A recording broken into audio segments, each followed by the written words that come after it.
you guys hear me okay? Yes. Yes. Awesome. Actually, you need to go way back. That's not the beginning, if possible. Well, first of all, I'd like to thank each and every one of you for being here today. You could be anywhere right now, and time is our most valuable commodity, so I really appreciate your presence.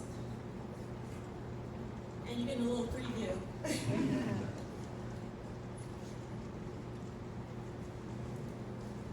All right, so while this is coming up, yes, my talk is about how a childhood obsession with records and music has transformed into a personal mission to keep Prince's name on the lips of the children. So that is... All right, see, this is working. All right, so this is one of my favorite books. It's called Dust and Grooves, Adventures in Record Collecting. Does anyone have that book? Yes, you know how amazing it is. And this is actually from the introduction by Chairman Mao, and we're faithfully devoted to our advice of choice, to which those observing from outside the vinyl adoring bubble inevitably asks, why? Well, because we like to look at things and hold them, and I will also add, listen to them. Yes. To paraphrase the great Brooklyn poet Antonio Hardy, we're beholden to the physical, mystical, and the very artistical. And the reason why I have this Prince all shared together now is that when I read the title, On Together Now, everything relates to Prince, so I was like, I gotta stick it in there. All right, so this is a book. It came out in 2015. It was really important because I thought I was a freak. And I realized that I'm not the only one, and actually I don't have that many records compared to Questlove, as this is only one of his garages. This is my humble collection in 2020. It has grown since this, and it's in another place, but I just wanted to show you that I collect vinyl, I collect books, I collect CDs, and this is where it all started. This is me. 5 or 6 years old with my Uncle Charles and his girlfriend at the time. And one thing I want you to note is that I'm holding a hard record in my hand because girl power. And thank you for that. And there are a couple of records on here that I'm still trying to identify, so if anybody can help me with these, you would be my best friend. The first one is the one that's behind Cecil's head. It's inside a gatefold, and then there's one on top of the heart record with a gold sleeve with a black shape and white shape, and then there's one on her knee, which we think may or may not be Pink Floyd's Wish You Were Here, but it really doesn't look like it to me, but it may be. So please come after the talk and let me know, and you be my best friend. All right, so I was born and raised in Utah, Alabama. Born in 1970, and I moved to Atlanta in 1978, and this is when my own personal record collecting journey began. And and so this is one of my favorite songs of all time. Ever since I was a kid, it seemed I collected something, specifically the Hefner remix by the artist Fink. So if you're a record collector and you want to get a chuckle, listen to this song, because it basically describes me. This was my very first record that my mom bought for me, and this is Minnie Riperton's Minnie, which was released in 1979. And then my Uncle Carl, who is my Uncle Charles's brother, and I just wanted to show you how cool he was back in 1974 at his high school graduation, actually bought me on the same day the Go-Go's Beauty and the Beat and Joan Jett's I Love Rock and Roll in 1981, just to let you know, girl power. Yeah. But then there was my aunt, and this picture was taken the same year that other picture was taken, and you can see that there's Kiss Alive, which was an amazing presentation from Steve yesterday on Live Records, and there's also Brass Construction, as well as Romantic Warrior by Return to Forever, one of my favorites of all time. And she is the reason for my Prince obsession. She had this record in her collection, and as a 9-year-old, I listened to this on her living room floor, and I was like, my world changed forever. And the reason why my world changed forever was because he symbolized freedom. I didn't know anything about sex. For me, he just screamed freedom, and I wasn't free. I still don't feel like I'm free, because I was a black Southern girl growing up in the South, and I had to do, you had to, and I was a church-going girl, and you had to do certain things, but he could do anything he wanted, and I loved it. So, my aunt and Uncle Carl took me to my very first Prince concert, which was 1982's 1999 in Birmingham, Alabama. So I got, my Prince fever just kept rising and rising. This is one of my favorite quotes from Dustin Grooves. Record collecting is like any other addiction. It doesn't turn off even when you're broke. So I was when I was a teenager. And where did I get money? From my lunch money. So my mom gave me $5 every week. Do you think I ate? No. What did I do? I collected records. And my very first purchase with my very own money was actually a 1999 cassette that broke. And then I bought another cassette that broke. And then I finally was like, maybe vinyl is the way to go. So I finally got my 1999 vinyl, and I was on my way to collecting all the Prince stuff, and that's just some Prince stuff, and not all of his, associates. So my record stores of choice in the ATL were Wax and Facts, which actually still exists, Fantasyland Records, which still exists, also Criminal Records that started Record Store Day still exists, and I'm now a Black-owned record store called Moose Music also. All these are little 5 points with the exception of Fantasyland Records. Obviously, the holy grail of record stores for me was Tower Records.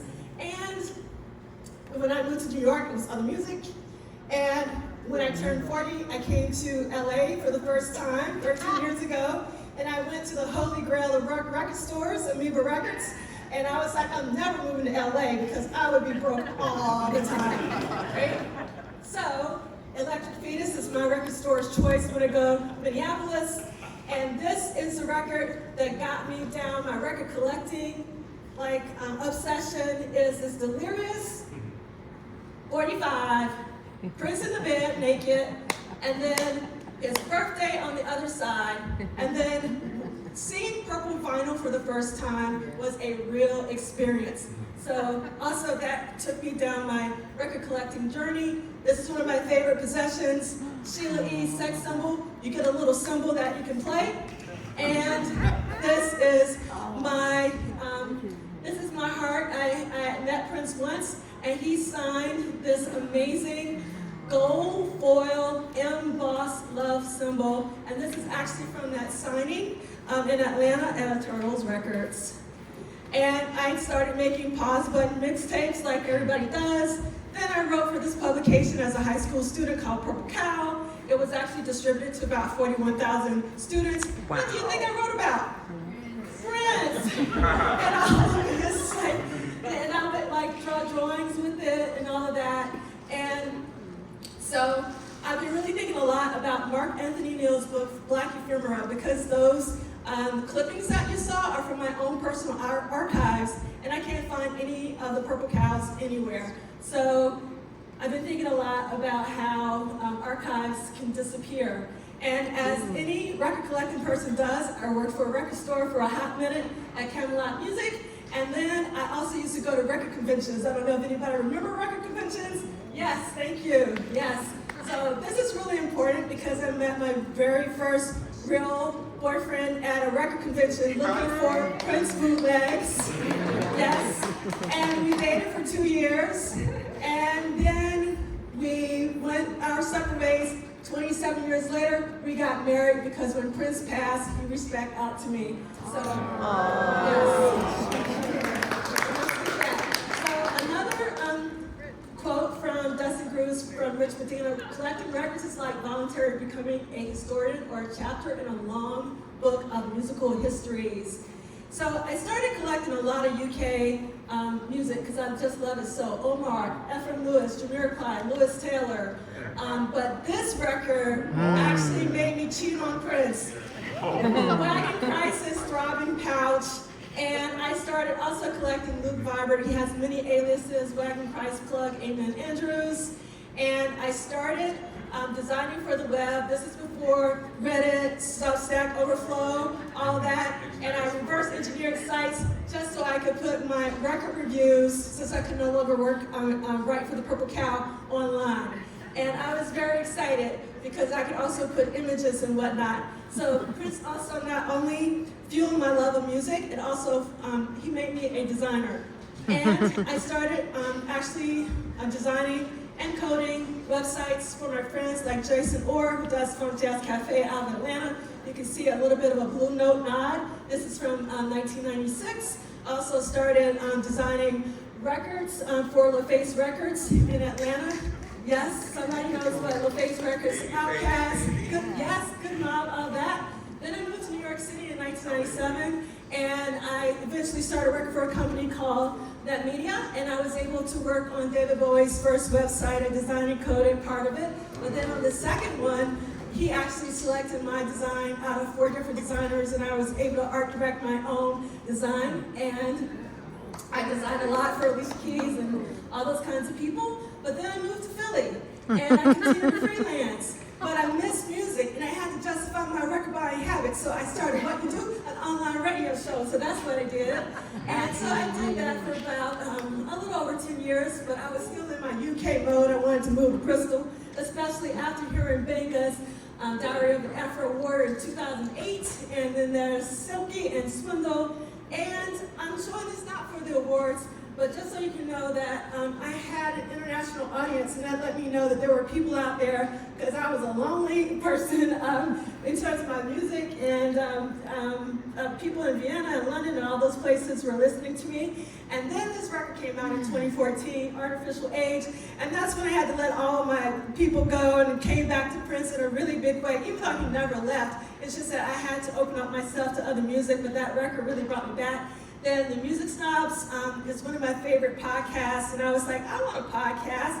So I connected with the Grown Folks Music, and our very first podcast was for Prince and the Revolution Parade, and this is on March 31st, 2016. Note that date because Prince passed on April 21st of 2016, and that's when the music died for me for a very long time because I didn't want to listen to any music, including Prince's. But the podcast really got me through. It enabled me to mourn and grieve Prince. And this show was really pivotal to me in Minneapolis at First Avenue. Basically, the Revolution played in September of 2016. And the reason why this is important, Questlove spins during his DJ set this song called Our Destiny. And I had only heard a bootleg version of this song by Lisa Coleman of Wendy and Lisa from last night. But he played a version by Jill Jones, and I was like, what? Never heard this Jill Jones version. I gotta get it. And so on one of the podcasts, my boyfriend from way back when actually heard that I wanted this song, and that's how he reached back out to me. And the lyrics in that is, our destiny is to fall in love. And he contacted me on Prince.org, which I'm never on, but I was on there to promote the podcast. So he sends me this DM, and we got married a year later. And the reason why I'm pointing all this out is I want to show you guys how much music and Prince is just intertwined with my life. It's like, it's not separate, it's just a part of it. And so a second Revolution show was really important. In May 2017 at Westford Hall in New York, I met this woman after the show called Mabel Ivory, and I was like, I want to celebrate Sound of Times. It's 30 years of Sound of Times. Warner Brothers not doing anything. I just want to, get some friends together. She was like, why do you want to do that? She was like, it could be so much larger than that. So she nudged me, and we did a whole panel and screening, and I got to meet these 4 fine gentlemen. And what I mean by fine, like very intellectual, amazing, just like rock stars in their own. Zaire Lee, Emil Dash, Miles Marshall Lewis, and Elliot H. Powell. And we've done some more special events, but beyond that, I've also started doing symposia. My very first symposium was for Betty Davis back in 2018. And this is really important for me to show because Greg Tate spoke at that symposium, and he was one of my biggest advocates. He really sponsored me and looked out for me. And we also had a screening of the new doc, and I found out about Betty Davis through Joy's unreleased amoeba cleansing syndrome because she performed If I'm in Love, I just might get picked up. So I'm still collecting records. Light in the Attic Records just re-released all of Betty's catalog as colored vinyl. Crashing for Passion has never been released on vinyl. The one in the top left, the purple one, it is beautiful, it's stunning. and they also just released Nasty Gal this year. So after the Betty Davis Symposium, I did a Love Sex Symposium, also at NYU in 2018, and we got Kat Glover, Dr. Fink, Ingrid Chavez, and it was an amazing conversation. And then I really embraced Gary Vaynerchuk's quote of smurfing it up, except I translated that to prince it up. And so I just really doubled down, and we've been doing an annual symposium ever since that Love Sexy Symposium. And these are all the people I have to thank for participating in all of these symposiums. And I really wanted to give a shout out to everyone, including Jason King, who I asked every single year since the Love Sex Symposium to participate, and he finally did last year. And I was so grateful to Jason for doing so. And we had some very special guests like Nicolay from Foreign Exchange, Cynthia Horner from Ride On Magazine, Vernon Reed of Living Color, and a lot of Prince guests, including Dr. Fink, Jerome Benton, Jill Jones, Andre Simone, Ingrid Chavez, and so on and so forth. I have made 106 new personal connections because of the symposium. This personal connection is really important to me. The next one is going to be less than a month away on April 12th through 14th, and we're going to be celebrating 4 albums: Purple Rain, Apollonia 6, Glamorous Life, and Ice Cream Castle. Because it is the 40th anniversary of Purple Rain, and in my small corner of the world, we're going to celebrate those albums because it's all about albums. Prince said albums matter, and it's also going to be live streamed. If you're interested, we're also going to have a virtual symposium in 2024, and we already talked about what did Prince do this week, so we're going to go past that.